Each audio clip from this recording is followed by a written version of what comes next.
what's up everyone, and welcome to my review for The Purge, Anarchy, which of course is the sequel to The Purge.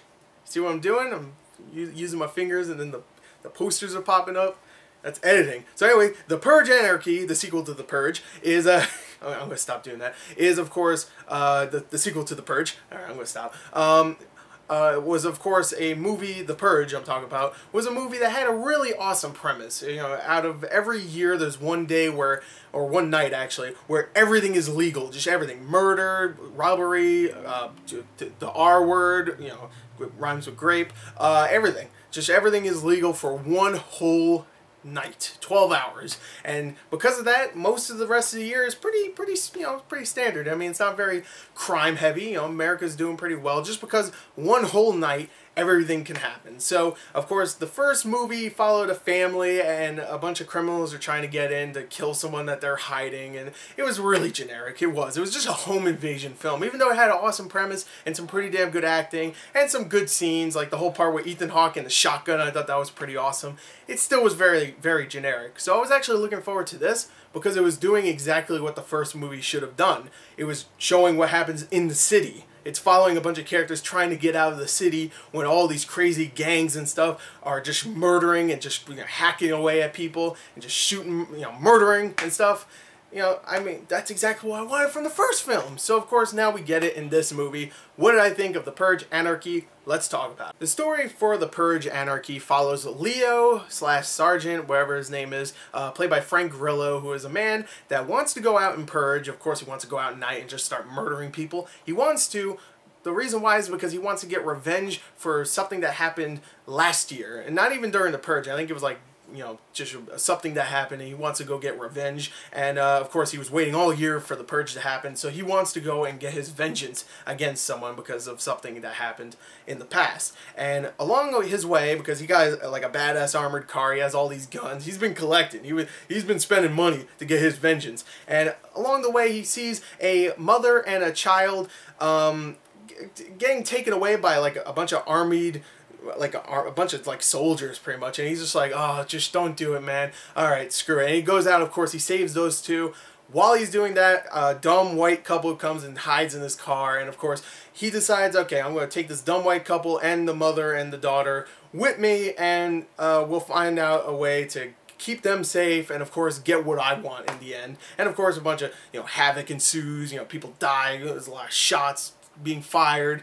I don't know, I'm terrible at explaining stories, but that's pretty much the story. What I truly loved about the story, and I'm not saying it's a good story, it really isn't, but what I really loved is that you get to know at least most of the main characters. There's 5 of them. There are 5 characters that you're supposed to follow throughout this movie, and with the exception of the dumb white couple, I don't even know their names. That's their names. Their names are dumb white couple. With the exception of them, I got to know the daughter, I got to know the mother, and I got to know, of course, Leo/Sergeant. I got to know him very well. And I actually really liked his character, especially since Frank Grillo is not only a great actor, and I'm glad he's getting more roles like this where he actually gets to play the main character. I really like that guy, but I'm really happy that his character is a freaking badass. He is so badass in this film, and what I really like, and I know I keep saying what I really like, but really what I really like is that he's not this overblown badass where he's just like throwing knives at people. You know, he's not an expendable. he's not Sylvester Stallone out there or Jason Statham out there like doing flip kicks and stuff. No, he's a realistic badass where, I mean, he's obviously like maybe military trained, maybe he used to be a cop or something. You can kind of tell he has like a background with stuff like this, but he's not doing flips and shit. I mean, he's not from the raid, you know, he's not doing stuff like that, but he is a realistic badass, and he is so good in the role. He's really likable as a character. There's actually one scene at the end where you actually really feel bad for him. Even though he's about to do something kind of bad, you still feel bad for him, and you understand why he's doing that. He's a really complex and really likable character. Okay, maybe not complex, but you know, compared to the characters in The Purge 1, he's pretty complex. And of course, the mother and the daughter, they're good actors, and I actually like them in the film.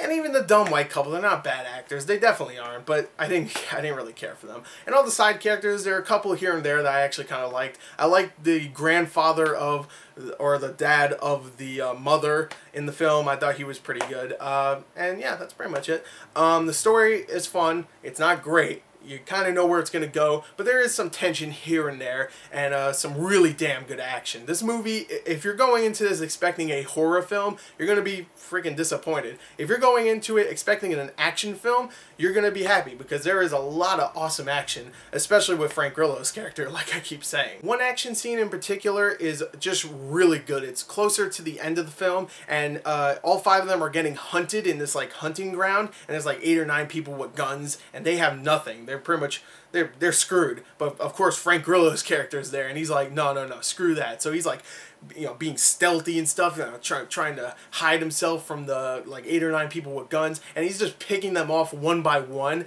and progressively getting more and more badass weaponry and gadgets and stuff. He actually starts to like get like, at first he gets like a kind of crappy gun, then he gets like a shotgun, and then he gets like night vision goggles so he can see in the dark. Like, it's actually awesome just seeing that scene, and it goes on for a good 5 minutes. It's a badass scene, and there's a few other ones that are pretty good, but that one really was like the best one, and that was like kind of like the final action scene, and that was a perfect way to end it. It was really good. So yeah, I really enjoyed this film. I don't really have much to say negative, besides it is predictable. Even though there is some tension in there, it is pretty predictable. Some of the side characters I didn't like. The 2 dumb white people I didn't care for. When they tried to do some of the emotional aspects, it didn't really work all the time. Like I said, Frank Grillo's part at the end with the emotion, there's a part where there's a lot of emotion just going on. I'm just like, oh, I'm feeling it. But there's a couple of times where side characters are talking and just like trying to build relationships and stuff. I'm just like, I don't care. I don't care. Frank Grillo, bring him back on. I don't care about you. Just go away. But yeah, the characters are much likable, much more likable than the first characters, and yeah, I really enjoyed this film. I really did. It's not too long. It's like an hour and 35 minutes. It's very well paced. The only problem maybe I have is that maybe the first 20 minutes are a little slow, but after that it gets going. So I really have no complaints for this film. I'm still not going to give it a really high score. I'm going to give this a 33 out of 40. I really enjoyed this film. Much better than the first film. And hey, if there's going to be a Purge 3, which there probably is, seeing that this actually did very well at the box office, bring it on, man. Bring it on. Because I really like this film. Just, you know, put more budget into it. Bring back Frank Grillo if you can. Just, I loved it. I love it. I love it all. I mean, I didn't love it. I really liked it, though. So hopefully the next one I will love. So there you go. There's my review. I hope you enjoyed it. Thank you and goodbye.